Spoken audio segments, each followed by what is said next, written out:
राम ने कुछ दिन में ही समुद्र में सेतु बांध दिया, उस समय जब सीमेंट नहीं था। आज कोई साइंटिस्ट 6 साल में भी ऐसे समुद्र पर सेतु नहीं बांध सकता। आज तक कोई बांध ही नहीं पाया है ना, नाव से जाना पड़ता है उस पार। भगवान को प्राप्त करने के लिए भगवान के भजन के बिना संभव ही नहीं है।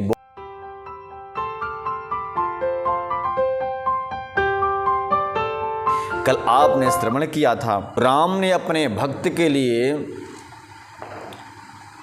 नर रूप में आए हैं, राजा का रूप धारण करके प्रभु आए हुए हैं धरती पर। गोस्वामी जी वर्णन करते हैं कि भगत हेतु भगवान प्रभु राम धर्यों तनु भूप, किए चरित पावन परम प्राकृति नर अनुरूप।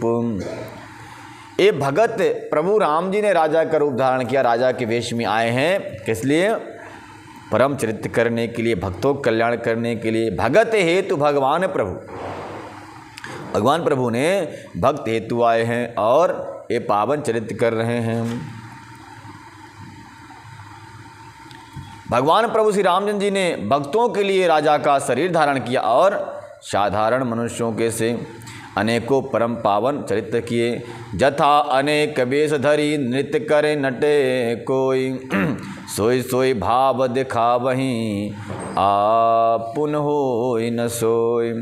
जैसे कोई नट खेल करने वाला अनेक वेश धारण करके नृत्य करता है और वही जैसा वेश होता है उसी के अनुकूल वह काम करता रहता है, भाव दिखलाता है, पर स्वयं ही उसमें से कोई हो नहीं जाता। अतः जैसे एक्टिंग करता है, जैसे भाव करता है, वह नट वैसा हो नहीं सकता। मतलब गोस्वामी जी बड़े सुंदर समझा रहे हैं, जैसे कोई नाटक करने वाला कभी पागल सा व्यवहार करता है, एक्टिंग करता है, कभी गूंगा से एक्टिंग करता है, लेकिन वह ना गूंगा होता ना पागल होता। ठीक उसी प्रकार से भगवान तो भगवान है ना, मनुष्य का सा भेष करके वो एक्टिंग कर रहे हैं, अभिनय कर रहे हैं, परंतु वह मनुष्य नहीं है। कर अभिनय मनुष्य के साथ रहे हैं, परंतु वो मनुष्य नहीं है, वो तो भगवान है। ऐसा कहने का मतलब है।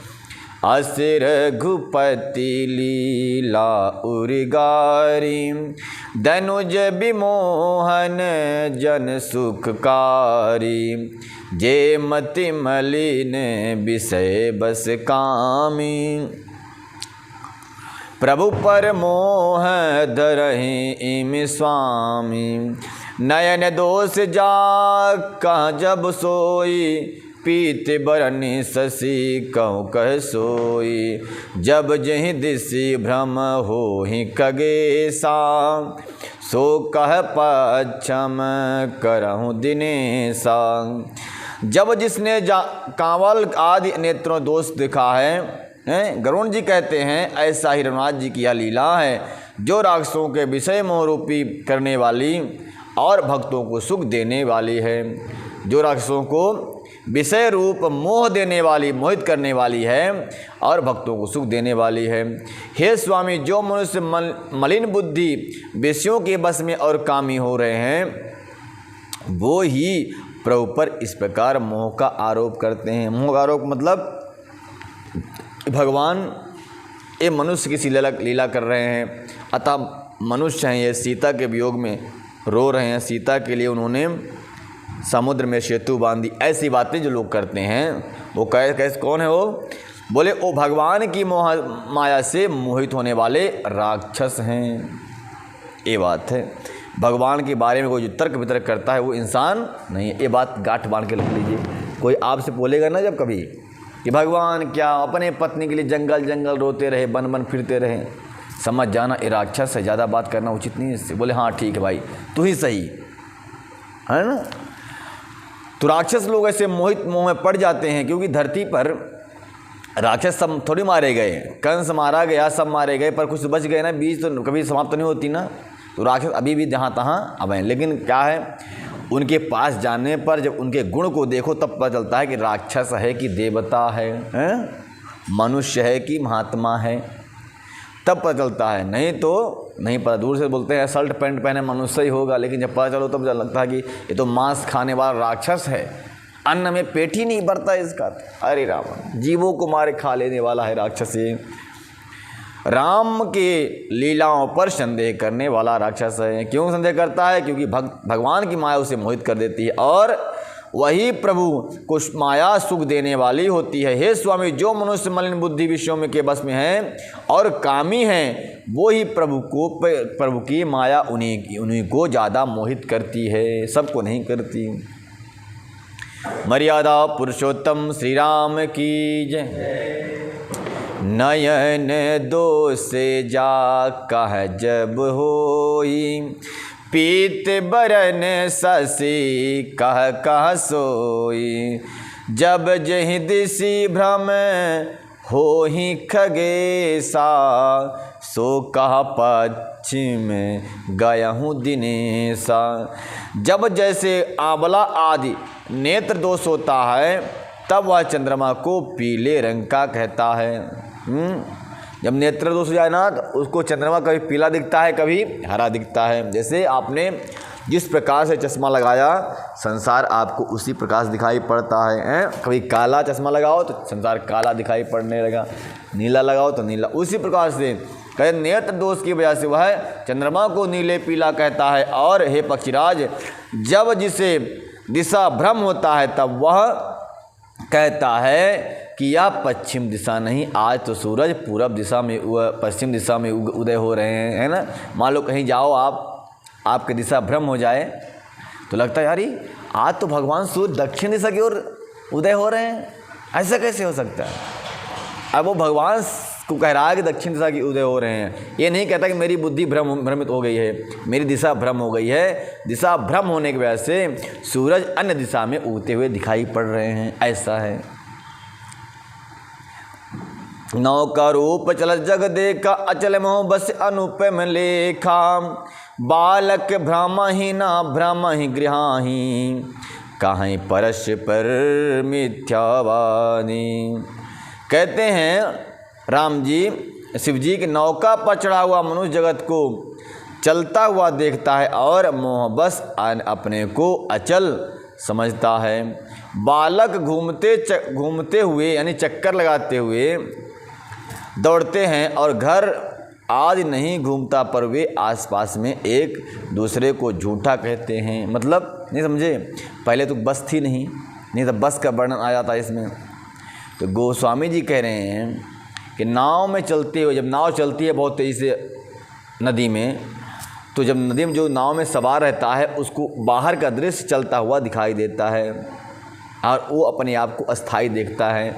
तो बाहर का दृश्य चलता हुआ और स्वयं को अस्थाई देखने वाला व्यक्ति ये नहीं जान पाता कि चल मैं रहा हूँ, क्योंकि नाव में मैं बैठा हूँ, संसार झाड़ वृक्ष नदी का तट नहीं बैठा हुआ है। कहते मोह बस वह नदी के तट पे लगे हुए वृक्षों को देखता है तो कहता है ये चल रहे हैं, मैं नहीं चल रहा हूँ। उसी प्रकार से जिस प्रकार से छोटा सा बालक घूमने की खेल करते हुए जब खेल करते हैं तब उनको सारा संसार घूमता हुआ दिखाई देता है, परंतु संसार तो जीव करते हुए घूम नहीं रहा है, वह बालक घूम रहा है।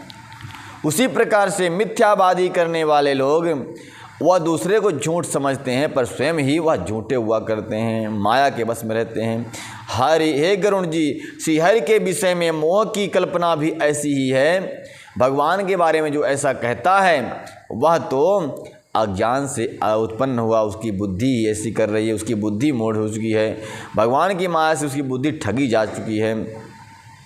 भगवान में तो स्वप्न में भी अज्ञान का प्रसंग अवसर नहीं है, किंतु जो माया के बस में मंद बुद्धि और भागहीन है और जिनके हृदय पर अनेकों प्रकार के पर्दे पड़े हैं, वे मूर्ख हट के बस होकर संदेह करते हैं और अपना ज्ञान श्री राम पर आरोपित करते हैं कि ये भगवान नहीं हैं। ऐसी बात है भाई।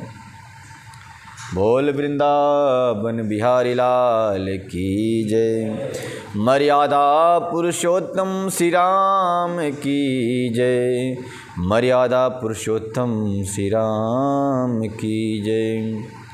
काम क्रोध मद लोभ रत गृहासक्त दुख रूप। बहुत सुंदर बात कह रहे हैं किते किम जानहि रघुपति मूढ़ तरे तमको। बहुत सुंदर बात है ये तो। गोस्वामी जी कहते हैं भगवान शिव अपनी प्रिय पत्नी उमा को सुना रहे हैं, हे देवी, जो काम क्रोध मद लोभ में रत हैं और गृहस्थ में आसक्त हैं, अपनी पत्नी में चिपके रहने वाले लोग क्या हैं? गृहसक्त दुख रूप। ये तो सब घर गृहस्थ की आसक्ति जो है तो वह दुख स्वरूप ही है। और वे श्री रघुनाथ जी के चरित्र को, वो श्री रघुनाथ जी के स्वभाव को कैसे जान सकते हैं? यानी राम जी को वो कैसे जान सकते हैं? वो मूर्ख तो अंधकार रूपी कुएं में गिरे हुए पड़े हैं, पैर ऊपर है सर नीचे है, तो कैसे जान सकते हैं? वो ऐसा नहीं जा सकते हैं। जो गृहस्थ रूपी कुएं में गिर पड़ के सर नीचे और पैर ऊपर है, ऐसे मंद बुद्धि लोग राम को कहे जा सकते हैं। वो तो यही बोलेंगे कि राम कृष्ण ने जो लीलाएं किया है, भगवान श्री कृष्ण ने लीलाएं की गोपी रास में, महारास में, वो तो साधारण पुरुष की भांति किया होगा, पर ऐसा नहीं है। वो अज्ञानी हैं, वो मूढ़ हैं, वो मूर्ख हैं, उनकी बुद्धि मंद है। कैसे मंद है? जैसे पेट की जठराग्नि मंद होने पर अन्न नहीं पचता और परेशान रहता है बेचारा, उसी प्रकार से उनकी बुद्धि मंद हो गई है, समझ में नहीं आ रहा राम कथा, भगवान कथा, बेचारा परेशान है, सोचता है कि मेरे जैसे वो भी होंगे, पर ऐसा नहीं है। भगवान ने कुछ दिन में ही, राम ने कुछ दिन में ही समुंदर में सेतु बांध दिया, उस समय जब सीमेंट नहीं था। आज कोई साइंटिस्ट 6 साल में भी ऐसे समुद्र पर सेतु नहीं बांध सकता, आज तक कोई बांध ही नहीं पाया है ना, नाव से जाना पड़ता है उस पार, तो कोई नहीं बन पाया।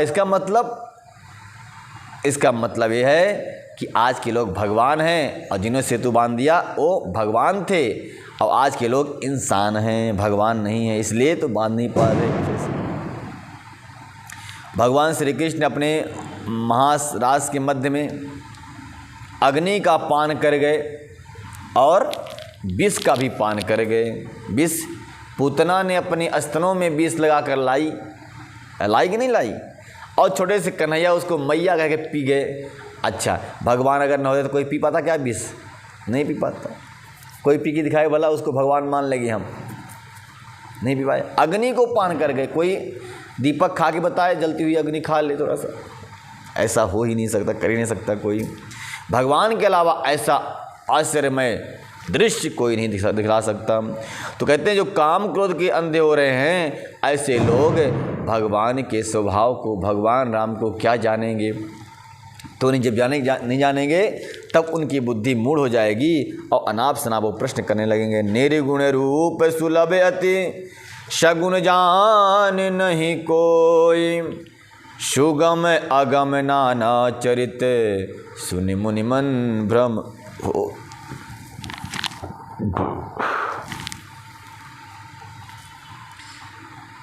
कहते हैं निर्गुण रूप अत्यंत सुलभ सहज ही समझ में आ जाने वाला है, परंतु गुणातीत दिव्य रूप को तो कोई नहीं जानता। इसलिए उन सगुण भगवान के अनेकों प्रकार के सगुण और आगम सगुण रूप को कोई नहीं जान सकता। चरित्र को सुन करके मुनियों के भी मन को भ्रम हो जाता है, वो भी चिंतित होते हैं, ऐसे कैसे हो गया, ऐसे कैसे हो गया कहने लगते हैं। कौन? बड़े बड़े महात्मा संत भी ऐसे संदेह में पड़ जाते हैं। तो साधारण लोग जो गृहस्थ में फंसे हुए हैं उनमें संदेह हो जाए, ये कौन सी बड़ी बात है।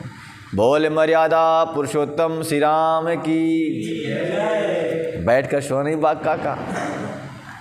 राम कृपा भाजन तुम ताता, हरि गुण प्रीति मोहि सुख दाता, ताते नहीं कछु तुम्हि दुरावहु, परम रहस्य मनोहर गावहु। कहते हैं गोस्वामी जी कि हे तात, हे राम जी, आप श्री राम जी के कृपा पात्र हैं। हे गरुण जी, आप श्री राम जी के कृपा पात्र हैं, श्रीहरि के गुणों में आपकी प्रीति है, इसलिए आप मुझे सुख देने वाले हैं। और ताते नहीं कछ तुम ही दुराबहूँ, हे तात इसी से मैं आपसे कुछ भी नहीं पिछ पाता और अत्यंत रहस्य की बातें आपको गाकर सुनाता हूँ। सुन लीजिए गाकर सुना रहे हैं गरुड़ जी को काग सुना रहे हैं। सुनहु ए ताते करहीं, सुनहु राम करे सहज सुभाऊ, जन अभिमान ना राखहीं काऊ, संतित मूल सूल प्रदिनाना, सकल शोक दायक अभिमाना। श्री रामचंद्र जी का सहज स्वभाव सुनिए। वे भक्तों में अभिमान कभी नहीं करते, वो भक्तों में अभिमान कभी नहीं रहने देते, क्योंकि अभिमान जन्म मरण रूपी संसार का मूल है और अनेक प्रकार के क्लेशों तथा समस्त शोकों को देने वाला है। इसलिए अपने भक्त में राम जी कभी अभिमान नहीं रहने। जैसे अपने पुत्र से प्रेम करने वाली, अपने पुत्री से प्रेम करने वाली माता अपने पुत्रों में संतान को कभी गंदा नहीं रहने देती। अगर वो नाली में गिर के आगा धूल लगा कर आ गया तो भी मैया उसको नहला धुला करके स्वच्छ कर देती है। हमारा पुत्र अच्छा दिखना चाहिए। सो उसी प्रकार से भगवान राम भी अपने भक्त में कभी अहंकार और अभिमान नहीं रहने देते। जिनमें अभिमान है, अहंकार है, उनको ये मानना चाहिए कि वो राम के भक्त नहीं हैं। जिस दिन भक्त बन जाएंगे अभिमान अहंकार अपने आप ही नाली में बह जाएगा। फिर तो निर्मल मन चमचमाने लगेगा, अपने हृदय कमल में ही वह राम का दर्शन पाएगा।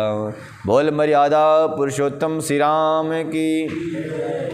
कागभूषण जी इस प्रकार से गीत गा करके गरुड़ जी को कथा सुना रहे हैं। यद्यपि प्रथम दुख पाबहि रोबहि बाल अधीर, व्याधिना सहित जननी गणतिनता सो शिष पीर। बहुत सारे लोग कहते हैं भैया कि मैं भक्त बना भगवान का, तो भगवान का भक्त बना, देखो महाराज जी कितना दुख पाया मैं, अरे राम राम भगवान का भक्त नहीं बनूंगा। एक आदमी बता रहा था भगवान महाराज जी मैं हनुमान जी के मंदिर रोज़ जाता हूँ, लेकिन बारिश में पानी भर गया मेरे घर में, बिस्तर भीग गया, तो मैं भगवान से विश्वास मेरा उठ गया। मैं बोला छोटी इतनी बड़ी परीक्षा, इतनी छोटी बात में तो भगवान से विश्वास उठ गया तुम्हारा, इसका मतलब सच्चे भक्त तुम नहीं हो। कुंती मैया के कभी विश्वास नहीं उठे भगवान से, बन बन भटकती रही हैं। मीराबाई को कभी विश्वास नहीं उठा भगवान से, जहर पीती रहीं। और सुदामा जी को भगवान से विश्वास नहीं उठा, भूखे तड़पते रहे जिसके बच्चे। अब बताओ, ये पाखंडी बोलते हैं भगवान का भक्त हूँ, अब बोलते हैं विश्वास उठ गया पानी भर गया, तो अब क्या कहा जाए इनको बताओ। ये सच्चे भक्त नहीं है, तो कह रहे हैं यहाँ पे भगवान। गोस्वामी जी लिखते हैं कि यद्यपि प्रथम दुख पावहि रोबत, जो मैया अपने बच्चों को थप्पड़ मार देती है कान के जमा करके, और इस कान से मारती है तो इधर सांस सांस हवा निकलता है, वो मैया सच्ची मैया कहलाती है। वो नहीं मैया आप बेटा गोद में ले ले, वो मैया तो बिल्कुल मैया नहीं है जो अपने बेटे के पीछे घूमती, बच्चा ले खाना खा ले, खाना खा ले, खाना खा ले, खाना भागती पीछे, बच्चा भाग रहा, नहीं मैया नहीं खाऊंगा, नहीं खाऊंगा, नहीं खाऊंगा। अरे उसको भूख से कुछ देर तड़पने दो, इसके बाद उसको भोजन दो, तो आप चाहे सूखा दो चाहे रूखा दो, वो घटक जाएगा, वो उसके शरीर में लगेगा। अब उसमें आप मैगी खा के उसका पेट फूला हुआ है, हाँ कोई पिज्ज़ा खा के उसका पेट फूला हुआ, डाइजेशन भरा है, अब मैया दूध लेके दौड़ रही पीछे पीछे, क्या खाएगा वो? खाएगा तो बीमार पड़ेगा ना। गोस्वामी जी वर्णन करते हैं इसमें कि वह मैया जो अपने बच्चे से अत्यंत प्रेम करती है, यद्यपि प्रथम दुख पावहि रोबहि बाल अधीर, मैया का पुत्र जब बाल लीला करता हुआ रोता है तो उस रोने को सुनकर भाई मैया खुश हो जाती है। कभी कभी तो मैया अपने जिद पे अड़ जाती है, जब व्याधि का नाश करना हो, उसकी बीमारी को नाश करना हो, तब मैया एक लात दबाती है, एक हाथ से दबा लेती है, पैर से दबाएगी, हाथ से दबाएगी, और गुआ काढ़ा, कौन सा काढ़ा होता है, प्राणदा जैसे दवाई होती है ना, कड़वा काढ़ा, उसका नाक भी दबा लेती है, और पाँव से उसके पैर दबा लेती है, हाथों से छाती दबाती है, और नाक को दबा करके वो कड़वा काढ़ा पिला देती है। क्यों पिलाती है? कि ताकि इसका व्याधि का नाश हो जाए और इसको स्वस्थ हो जाए, मस्त हो जाए, इसलिए मैया यहाँ पर कठोर बन जाती है। तो कहीं कहीं मैया का कठोर बनना भी बच्चों के लिए अच्छा होता है, और कहीं कहीं मैया का कठोर न बनना बच्चों के लिए हानिकारक हो जाता है, ऐसे कह रहे हैं यहाँ पे। देखिए, यद्यपि बच्चा पहले फोड़ा चिराते समय दुख पाता है और अधीर होकर रोता है, तो भी रोगों का नाश करने के लिए माता बच्चे की उस पीड़ा को कुछ भी नहीं मानती, उसकी परवाह ना करती हुई वह उसको चिरवा देती है, चीरा मरवा देती है। जैसे मान लो अब हड्डी किसी की टूट गई जहाँ तहाँ से, डॉक्टर ने बोला अब इसका ऑपरेशन करना पड़ेगा। अब मैया क्या बोलेगी, मैं बच्चे से बड़ा प्रेम करती हूँ, ऑपरेशन नहीं कराऊंगी, मेरा बच्चा रोएगा।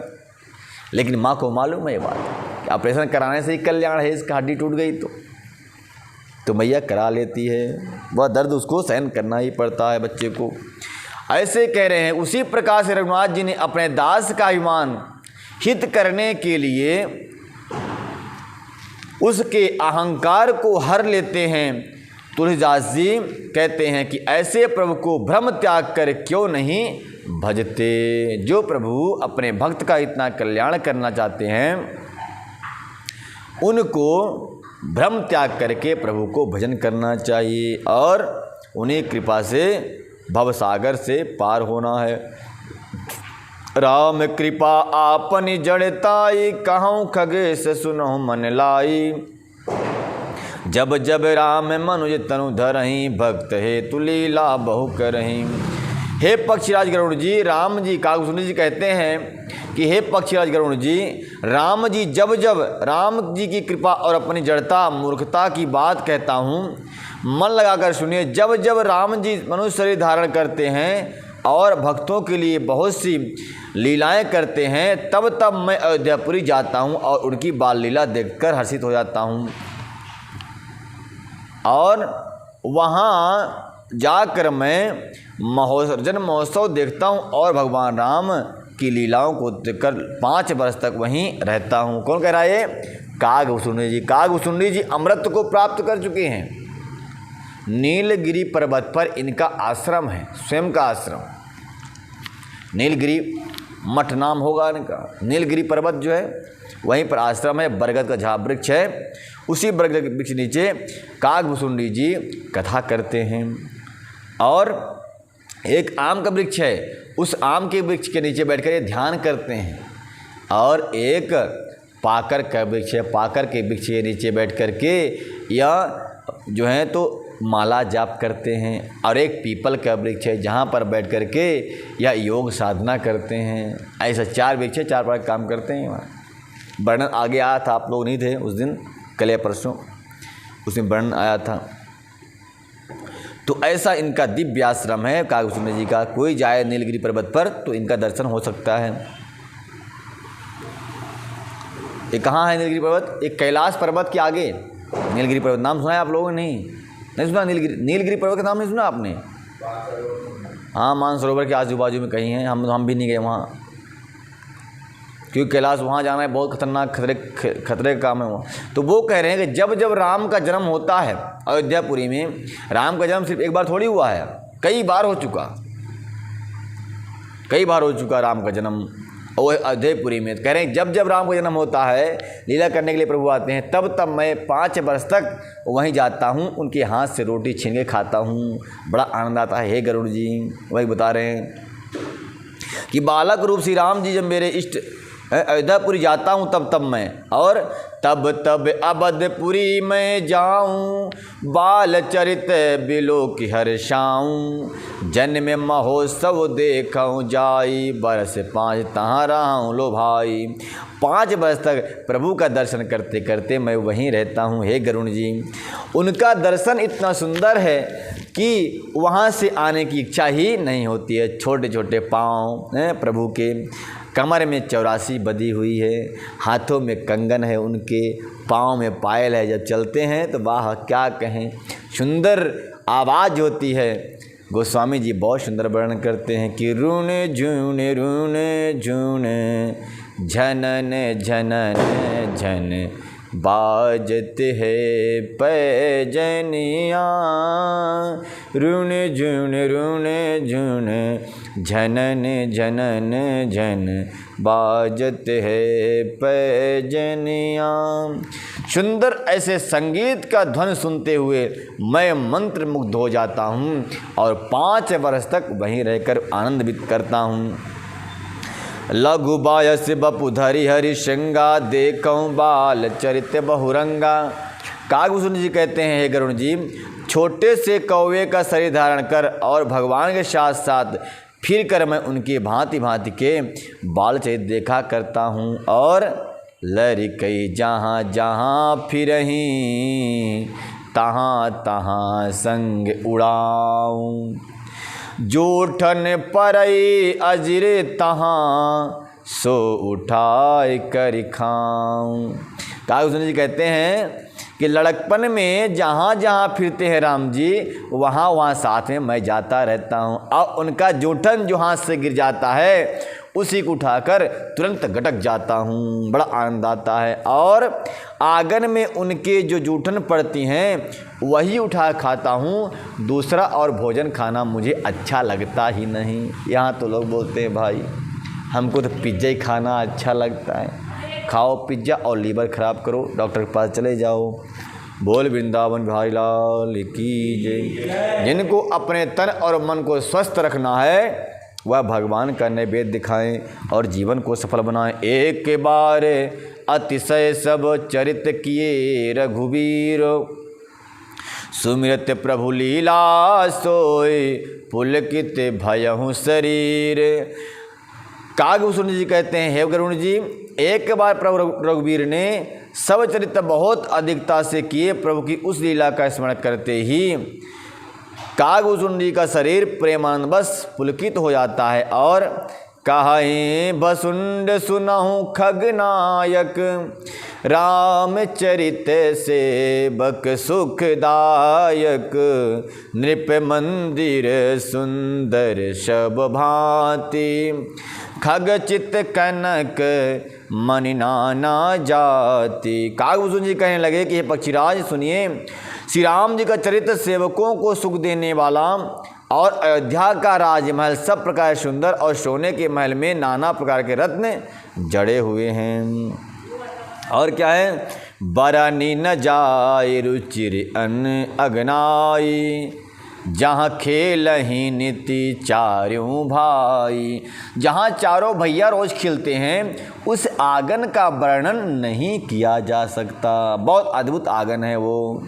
बाल विनोद करते रघुराई, विचरत कनक अजिर जनन सुखदाई। कहते हैं उनके बाल से तो क्या कहूँ, सुंदर बालचित करते हैं प्रभु जी और आंगन में विचरते हैं। माताएं बड़ी सुख मनाती हैं, अरे सुख में क्या आनंद छा जाते हैं वहाँ जब रघुवीर चलते हैं भरत भैया के साथ में और लक्ष्मण कुमार और शत्रुघ्न के साथ में चलते हैं, तो उस आंगन की शोभा अति उत्तम होती है जो वर्णन करने योग्य नहीं है।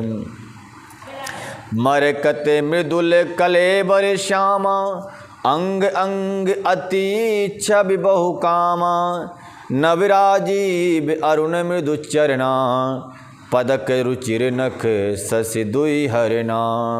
कहते हैं मरकत मणि के समान हरित हवा श्याम और कोमल शरीर है जिनका, ऐसे अंग अंग अंग में बहुत से कामदेव की शोभा छाई हुई, बहुत ही सुंदर श्यामल शरीर वाले ये राम जी लगते हैं। और कमल के समान लाल लाल कोमल चरण हैं और सुंदर अंगुलियां हैं और नख उनकी ज्योतियों से चंद्रमा की क्रांति को हरने वाली हैं। प्रभु राम के नख से चंद्रमा की सी क्रांति निकलती थी रात्रि में, जैसे रात्रि में चंद्रमा चमकता है ना, उसी प्रकार से प्रभु राम के चरणों के नख से चंद्रमा के समान प्रकाश निकलता था। ऐसा बात है भाई।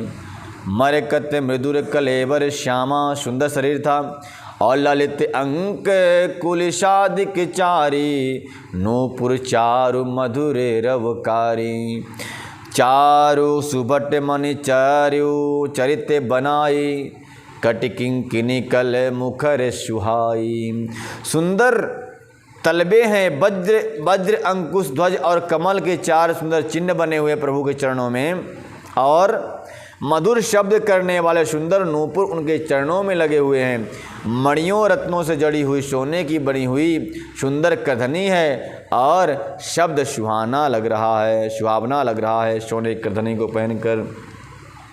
रेखा त्रय सुंदर उभर नाभि रुचिर गंभीर, उर आयत भ्राजत विविध बाल विभूषण चीर। रेखा त्रय त्रिविंग ललित रेखाएं हैं। उदर पर सुंदर 3 रेखाएं हैं। उदर मतलब होता है पेट में 3 रेखाएं प्रभु के ऐसे यहाँ पर खिंची हुई रेखाएं हैं। और त्रिबलावली है। नाभि सुंदर है प्रभु की, नाभि को भी गोस्वामी जी ने देख लिया, नाभि सुंदर है। और श्यामल वक्षस्थल पर अनेकों प्रकार के बच्चों के आभूषण तथा वस्त्र शोभित हो रहे हैं। यहाँ पर आभूषण मतलब हार पहना होगा प्रभु राम ने, चंद्रमा पहनी होगी और माला पहनी होगी। यशोदा मैया ने क्या बोलते हैं, कौशल्या मैया ने जो पहनाई होगी सब पहने होंगे वो। अनेकों वस्त्र प्रभु के उसमें शोभित हो रहे हैं। और अरुण पान नख गरज मनोहर बहु विशाल आभूषण सुंदर, कंध बाल के हरिनव ग्रीवा चारु चुबुक आनंद छवि शिवा। ये तो बाल लीलाओं का वर्णन कर रहे हैं काहुसुंदर जी, पता नहीं कैसे कथा कर रहे हैं, है ना। लाल लाल हथेलियाँ, नख और अंगुलियाँ मन को हरने वाली और विशाल भुजाओं पर सुंदर आभूषण हैं। बाल सिंह के बच्चे के से कंधे और संग के समान 3 रेखाओं से युक्त गला है और सुंदर ठुंडी और मुख तो बहुत ही छवकी सीमा। ठुंडी मतलब दाढ़ी, ठीक है ना, ये इसको भाग को ठुंडी बोलते हैं।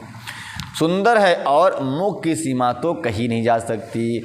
कल बल बचन अधरे अरुणारे दुई दुई दसन बिसद बरे बारे, ललित कपोल मनोहर नासा सकल सुखद रसिकर शासा।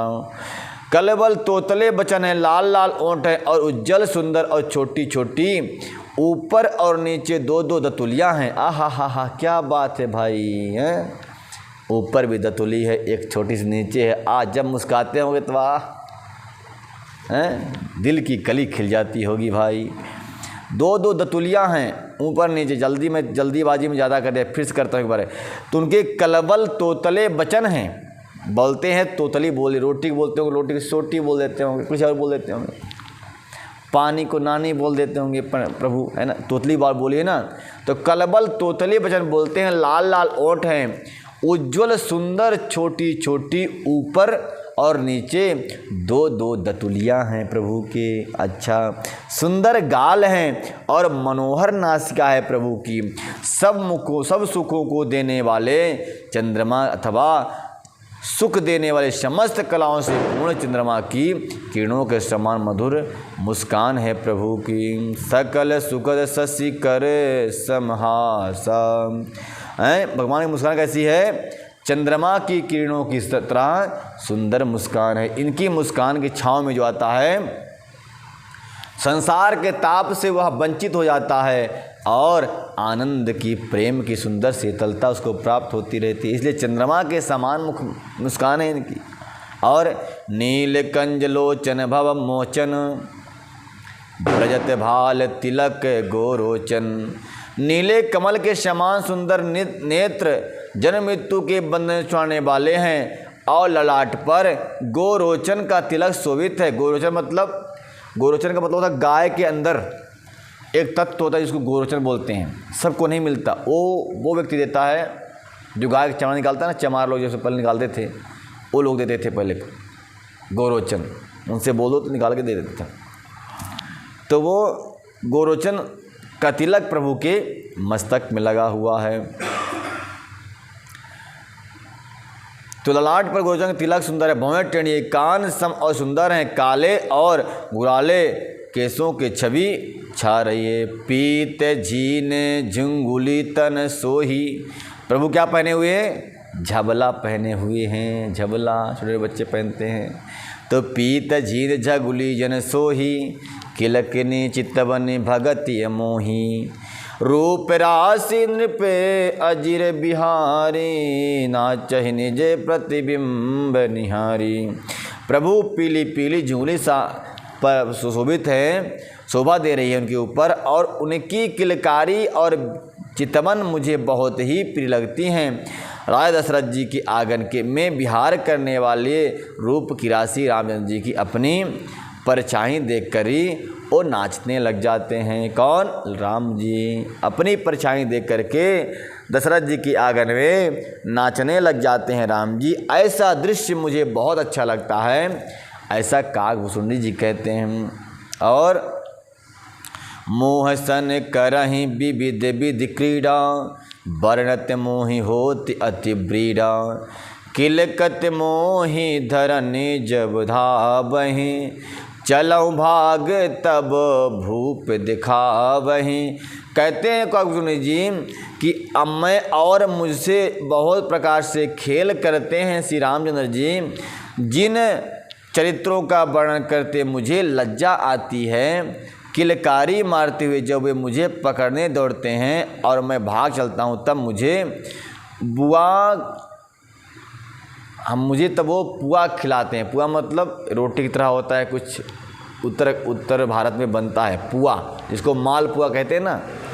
तो मुझे पुआ खिलाते हैं कि मैं उनके पास आ जाऊँ और वो मुझे पकड़ ले ऐसा वो सोचते हैं, परंतु उनके पकड़े मैं नहीं आता, तब रोने लग जाते हैं। ऐसे आबत निकट है सही प्रभु, भाजते दुरदन कराही।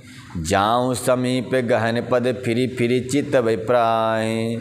मेरे निकट आने पर प्रभु हंसते हैं और भाग जाने पर रोते हैं, और जब मैं उनका चरण स्पर्श करने के लिए जब पास जाता हूँ, तब वे पीछे फिर कर मेरी ओर देखते हुए भाग जाते हैं। ऐसे काकभूषुंडी जी कहना है कि प्राकृत शिशुरिव लीला, देखि भयहु मोहि मोह। कवन चरित करत प्रभु चिदानंद संदोह। साधारण बच्चों ऐसी लीला करते हैं और मुझे मोह हो जाता है। वैसा देखकर शंका हुआ कि सच्चिदानंद घन प्रभु यह कौन महत्व का चरित्र लीला कर रहे हैं, ऐसा सोच करके मैं मोहित हो गया। फिर इतना मन आनत खगराया, रघुपति प्रेरित व्यापी माया। सो माया न दुखद मोहि काहि, आन जीव इव संसित नाही। हे पक्षीराज, मन में इतनी शंका लाते ही रघुनाथ जी द्वारा प्रेरित माया मुझ पर छा गई, आक्रमण कर दिया। परंतु वह माया न तो मुझे दुख देने वाली हुई, न तो दूसरे जीवों की भांति संसार में डालने वाली हुई। हे नाथ, यहाँ कुछ दूसरा ही कारण है। हे भगवान के वाहन गरुड़ जी, उसे सावधान होकर सुनिए। एक सीतापति श्री राम जी अखंड ज्ञान स्वरूप हैं और जड़ चेतन सभी जीव माया के बस में हैं। यदि जीवों को एक रस अखंड जान रहे तो कहिए फिर ईश्वर और जीव में भेद ही कैसा। अभिमानी जीव माया के बस में है और वह शत्रुरजतम इन तीन गुणों की खान माया ईश्वर के बस में हो चुका है। और पर बस जीव स्वश भगवंता, जीव अनेक एक श्रीयकंता। मुधा भेद जदपि कृत माया, बिनु हरि जाय न कोटि उपाया। काकभूषुंडी जी कहते हैं गरुड़ जी कि जीव परतंत्र है और भगवान स्वतंत्र हैं। तो परबस जीव स्वतंत्र भगवंता, भगवान स्वतंत्र हैं और जीव परबस हो गया है। जीव अनेक हैं और भगवान एक हैं। जीव अनेक हैं, श्रीपति भगवान एक हैं। यद्यपि माया का किया हुआ यह भेद असत्य है, तथापि वह भगवान के भजन के बिना करोड़ों उपाय करने पर भी नहीं जा सकता। यानी करोड़ों भगवान के भजन के बिना करोड़ों उपाय करने पर भी नहीं जा सकता। क्या नहीं जा सकता? कहीं जा सकता? भगवान के पास। रामचंद्र के भजन बिनु जो चाह पद निर्वाण, ज्ञानवंत कपि सो नर, पशु बिनु पूछ बिसान। श्री रामचंद्र जी के भजन के बिना जो मोक्ष पद चाहता है वह मनुष्य ज्ञानवान होने पर भी बिना पूंछ और सीख का पशु है। राकापति षोडश वहीं तारागर समुदाय, सकल गिरि तब लाइए बिनु रवि रात न जाए। सभी तारागणों के साथ 16 कलाओं से पूर्ण चंद्रमा उदय होते हैं और जितने पर्वत हैं उन सब में दावांग लगा दी जाती है तो भी सूर्य के उदय हुए बिना रात्रि नहीं जा सकती। बोल मर्यादा पुरुषोत्तम श्री राम की जय। कालभैरव जी कहते हैं कि सभी तारागणों के साथ में 16 कलाओं के साथ चंद्रमा का उदय हो जाना और जितने पर्वत हैं सब में आग लगा दी जाए तो भी ये सब मिल कर के सूर्य की बराबरी नहीं कर सकते। सूर्य के प्रकाश की बराबरी ये नहीं कर सकते। कौन कौन? बोले सभी तारेगण और चंद्रमा, साथ में जितने पर्वत हैं पृथ्वी पर सब में आग लगा दो तो भी सूर्य की बराबरी नहीं कर सकते। एक सूर्य सबको प्रकाशित करता है लेकिन इतने मिलकर के सूर्य की बराबरी। ठीक उसी प्रकार से भगवान को प्राप्त करने के लिए भगवान के भजन के बिना संभव ही नहीं है। बोल वृंदावन बिहारी लाल की जय। मर्यादा पुरुषोत्तम श्री राम की जय। जय श्री राधे। आज कथा यहीं तक, कल और होगी, तब तक के लिए जय जय श्री राधे श्याम। आरती करो भाइयों एवं बहनों।